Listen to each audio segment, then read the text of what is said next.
Welcome to the Healthspan Collective, the podcast where science and wellness converge.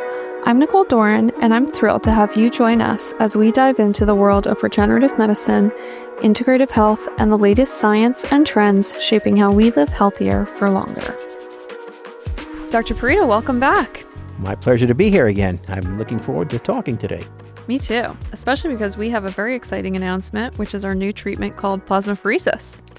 Well, as I said, I've been working on plasmapheresis for the last year, really looking at the ins and outs and how we can make it so it's totally unique to our practice, how we're basically going to become the leaders in that like we do in EBO2. Oh, don't tempt me with a good time. So I did my first plasmapheresis last week. I am feeling better than ever. Genuinely, I have gotten up to go heavy weightlift more times in the last week than I have in the past year, like in a consecutive week. I feel like I'm waking up with more cellular energy. Are you seeing that with other patients as well? I'm seeing that with not only other patients, but with myself. Remember now, I was the first to do it here, being the guinea pig. And absolutely, you feel like you're lighter, like you've sort of lost some baggage, so to speak, in your body. Maybe that's a good way to put it. Yeah, that's a great way to put it. Yeah.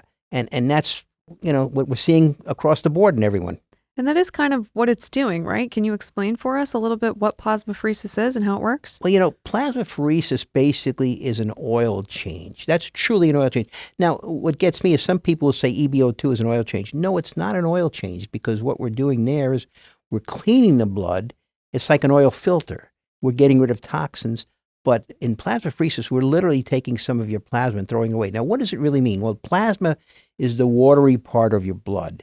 You absolutely need it. It has many different proteins in it, but it also, as we age, and when I say age, I'm talking about people even in their 20s, all of a sudden you get an accumulation of various toxins, autoantibodies, other things that, unfortunately are part of our daily living, bad molecules and forever chemicals, and they accumulate in our plasma many times. Okay. And the only way sometimes to get rid of them is to literally throw them away by throwing away your plasma. So that's what we're doing. So just to paint the picture for a little bit of anyone who hasn't seen the treatment, we are literally, we're putting an IV in each arm, similar to how we do for EBO2. But out of one arm, the blood is coming out. The plasma is being removed in the system. And then the plasma is being completely separated and, like you said, thrown away.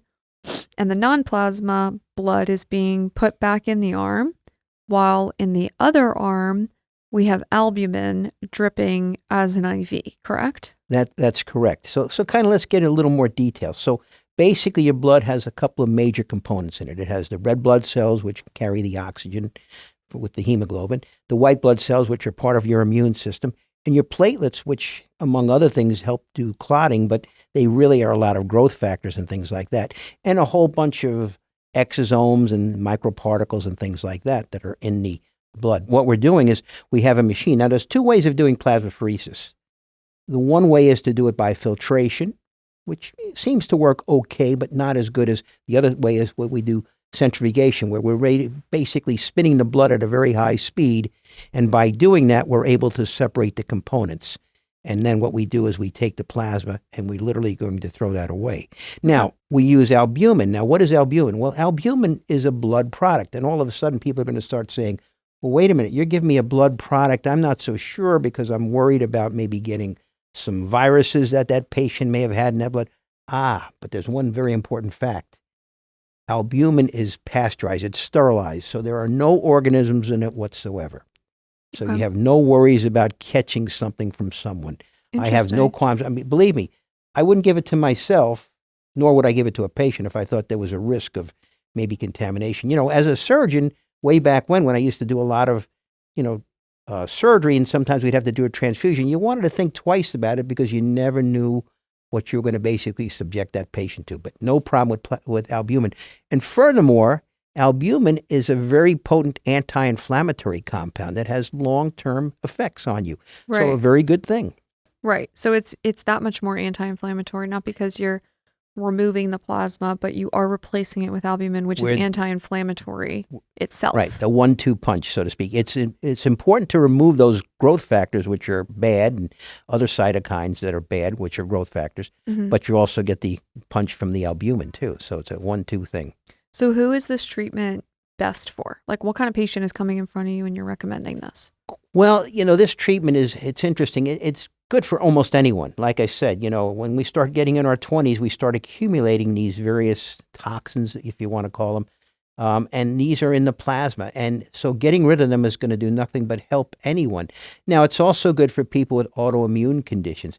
I was talking to someone just a few minutes ago, actually, how this seems to help diseases like multiple sclerosis, which we think is an autoimmune condition. So many different autoimmune conditions, Guillain-Barré, a whole host of things. But again, we're doing it a lot of times just for general well-being and people that want to get that little edge in their health. And it pairs very well with EBO2, right?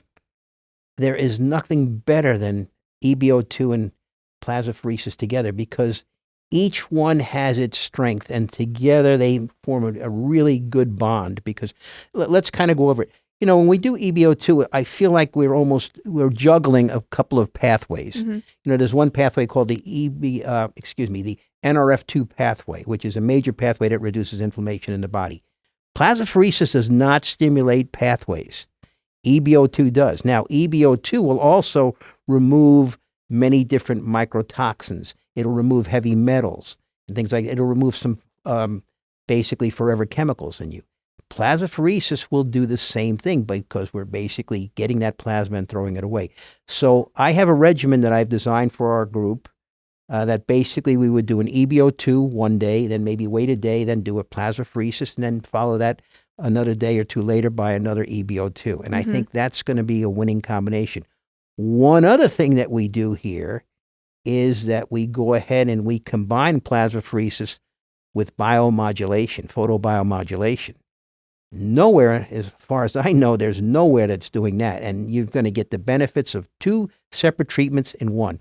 Photobiomodulation, which means we're subjecting your circulatory system, which is a superhighway of your immune system, to basically different color lights that have very good benefits on various cells, including your immune cells.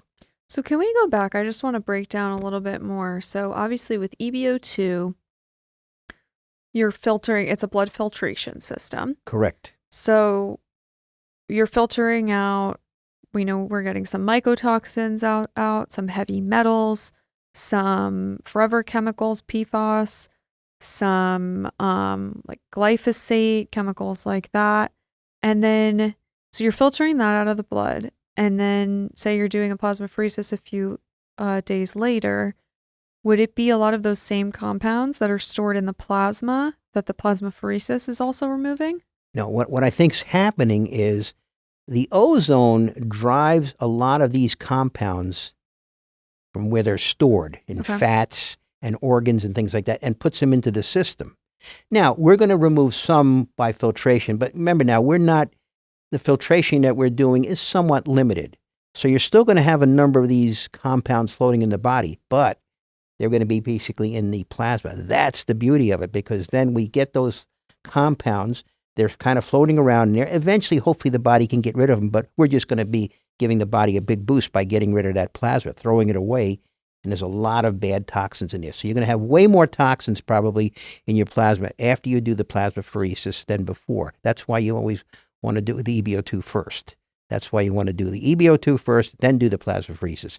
So you're really going to get rid of that load of toxins and things. You would have a load of like if you didn't do the EBO2, you would have a load of toxins in your blood. You'd have more. Right. You'd have more. I mean, I'm just saying. So, and that's to be expected. Now, your body will get rid of some of those. I mean, we know how good EBO2 works. There's no ifs, ands, or buts about it. But this just enhances the whole process. Okay. So you do recommend pairing them well together. You and I I was late for recording this with you because I was just talking to a patient getting an EBO2 right now. She has Lyme's and Hashimoto's.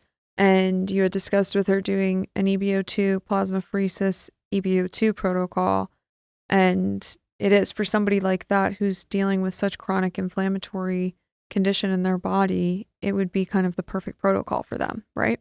Absolutely. Again, with the photomodulation too. Right. So let's break down the photobiomodulation. So that's using our Hemealumen light device. Right. So our Hemealumen light device, and I happen to be kind of the medical advisor to the company, and we've made some very significant changes. So now our light device, as we call it, the photomodulation or the Hemealumen, is now pulsed. Now, this is a new field, emerging field in medicine. It's called vibrational medicine. We know that everything, diseases, organs, cells, etc., have different frequencies that they basically function at. Now, we can kind of match the pulsing of the light to these frequencies, and that's opening up a whole new field of treatment, okay? I mean, vibrational medicine is going to be a very important aspect of medicine in the next probably a few years. I think it's going to be very important. We're knowing it already. I mean, it was something that kind of was, maybe. Now it's, oh yeah, that's really important. But what exactly is the Hemealumen when we're using the Hemealumen in both EBO2 and with plasmapheresis? How is it enhancing the protocol? Well, it's enhancing it from a couple different ways, okay? So for instance, what we have is we have red, infrared, blue, green, ultraviolet A, ultraviolet C. Let's kind of go over those colors. So red, what does red do? Well, red is known to stimulate something called cytochrome C oxidase. Now, this is an enzyme, so to speak, or a coenzyme, I should say, in what we call the electron transport chain. This is how the mitochondria make energy. They make ATP, which is the body's energy currency. So by stimulating that mitochondria to produce more ATP, that's what the red light's doing, as does the infrared light. But there's another reason why we're using infrared. There's been some studies in dialysis patients that if they subjected the blood to infrared light, it caused much less damage to the blood as it was going through these plastic tubings. I mean, it has to go through a tube. And also they found that in open heart surgery, where they do a heart-lung bypass, where they have to run your blood outside the body to kind of oxygenate and things, much less damage to the blood, to the components of the blood, the red cells, white cells, platelets, etc., by infrared light. So good thing there. Now, what are some of the other colors that we're using?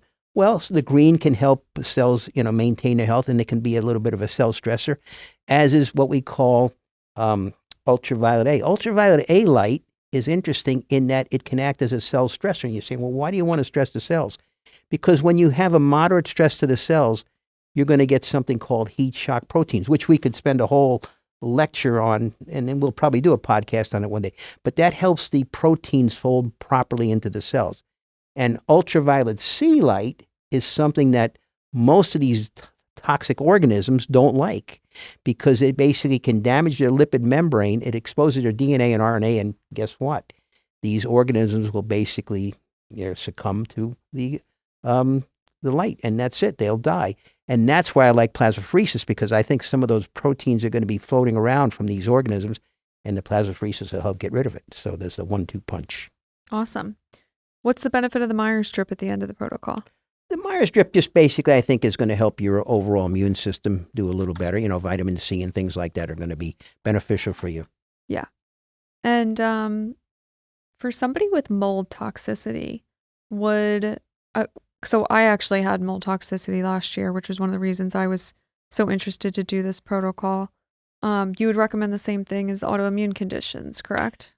I think, mold does cause an autoimmune condition. Essentially, your body is allergic to the mold. Some people can be fine and have no problem with mold, but other people are, and I guess it's dependent upon their overall immune system. So I think it is indeed an autoimmune condition. Okay. So it would be a similar protocol. Absolutely. Okay. And yeah, my dad did the plasmapheresis, I think the day before I did it as well. And you know him, we've actually had him on the podcast. He doesn't have any health conditions necessarily, but he's a high performer, both physically and mentally. For sure he is. And he said same thing in the way that I'm saying I had more cellular energy. He said, especially over the weekend, he could feel how much clearer he felt in his brain, and also just so much lighter in his body. He had a lot more energy as well. And we have another one of our partners, the same thing. He said the same thing, John. Yeah. Same thing. He said, my God, it really made a difference for me. Yeah. Yeah. You're someone who infamously, you always feel so good that with most treatments, when we say, Dr. P, how do you feel afterwards? You say, I feel good. I felt great yesterday, but with plasmapheresis, you really felt a difference. I must say, of all the things I've done, this is the one thing that I said, wow, there was a difference the next day. Yeah. I mean, I know these things are doing a lot of good for me behind the scenes. Yeah. But this was in front of the scenes too. Yeah. Love that. And you had Lori do it, your wife. She said the same thing. She says, oh, you Yeah. know, my achiness in my fingers, it's all pretty well gone. Oh, that's awesome. Yeah, so, and Lori had breast cancer a few years ago. right. Is this something that's particularly good for her for that reason? You know, I don't know if the science is really there yet to know if it's good or bad. It's certainly not bad. Let's put it that way. There's certainly no harm if you had a history of cancer. Most likely good because, you know, removing things that cause inflammation. I think we know that inflammation is one of the root causes of cancer. So there could be nothing but probably be help in this. And I would think lowering your toxic burden gives your immune system like almost more fight to fight the other things. Is it breathing right? room, as I say? Yeah, breathing room, exactly. So the interesting thing about plasmapheresis or therapeutic plasmapheresis, as some people call it, is that it is actually used in a traditional medical setting as well, right? Absolutely. This has been around for years, probably decades. It's been used by rheumatologists.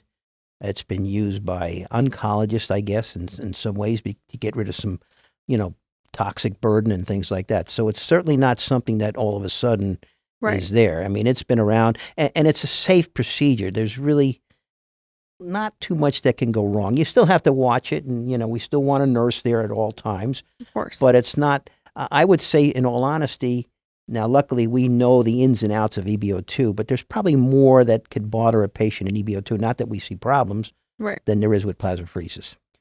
Okay. That's interesting. So do you know exactly like what kind of patients? I mean, you said oncology patients, rheumatologists are using it. Are there any other specific conditions that you know are being treated? Neurologists. You know, there's some okay. polyneuropathies, meaning that we have some autoimmune conditions that affect the small nerves in the body. Okay. That can be something that could be very beneficial also. So a lot of different things. And I think we're going to find more and more as time goes on. And I assume it would be great even just for preventative neurodegeneration, correct? Absolutely. To me, that's the most important thing I think we're going to see in our clinic. We're going to see a lot of our patients who basically like to stack things together, and they're going to start saying, hey, this is something good because it helps get rid of some things that nothing else I'm aware of can get rid of them. Yeah, yeah. Would you recommend it for someone who either they or their family member have maybe been recently diagnosed with Alzheimer's or dementia, something like that? You know, it's hard to say. I think we're going to start seeing it more used in that field. I think that we're going to have some toxins that we're going to find in the plasma that are going to be helpful. Now, to take it one step further, where it's really going to probably be helpful, is if we start doing a therapeutic exchange with someone who's young. So in other words, what we would do is we would have a patient who's maybe 18 to 25 years old, take a unit of plasma, a liter of plasma from them, and replace it in an older person. I mean, this has been done for the way that we call parabiosis, where basically they did some experiments where they attached the circulatory system of a young rat or pig and an old one. And what happened is the old rat all of a sudden started giving characteristics of a younger rat, a much more vigorous life, etc., and vice versa with the younger rat. So, and that's really where plasmapheresis came from, more or less. And that's where we're looking into this. But the one thing I have to say, though, is you just have to be careful about what you're getting from that person as far as maybe virus isn't concerned. But I think that that's something that could easily be worked out. It's just like it's no different than getting blood from a blood bank. Right. Now we're edging into Brian Johnson territory with the young blood, right? Yeah. Exactly. Now, there are some other ways that we might be able to handle this. Potentially, depending on some regulatory issues, we might be able to use exosomes from certain compounds. How so? Like, how would you use the exosomes? Intravenously. So you would use that similar to how we're using the Meyer strip right now? No, I would use it in addition to the Meyer strip. Okay. Yeah, so you would just add it to the protocol. Add it. Now, why do we like these exosomes? Because they have messenger RNA and they have probably a lot of mitochondria in them. Okay, and mitochondria we think are really something. Now, the only little worry about that sometimes is the mitochondria. Remember now, your mitochondria comes only from your mother, so we don't want to necessarily have it mixed too much in that one cell. But I think that can be solved. But I think the exosomes may be something that might be a safe way of doing it, because exosomes typically don't have much in the way of an immunologic response, whereas regular cells can. Okay. That's why you want to use your own many times. Right. Okay, super interesting. Is there anything else you'd like everyone to know about plasmapheresis? I think 5 years from now, it's going to be a very common procedure that people are going to be doing and being happy that they did it. Awesome. Thanks for being here today. My pleasure. This podcast was brought to you by PUR-FORM, a comprehensive wellness center in Boca Raton, Florida. The website is pureformhealth.com, or you can find us on Instagram at pureformhealth. Feel free to message us with any questions, and note that you can connect with our providers for consultations over Zoom, from everything from stem cell therapy to hormone replacement therapy and peptide therapy. That's it for this episode of the HealthSpan Collective. We hope you found it insightful and inspiring. Don't forget to follow us wherever you listen to podcasts so you never miss an episode. And if you enjoyed today's conversation, we'd love for you to rate, review, subscribe, and send it to a friend. We'd also love to connect with you on Instagram. Follow the podcast at HealthSpan Collective and me at Nicole J. Doran. And leave us a comment on our latest post, letting us know what you'd like us to cover next.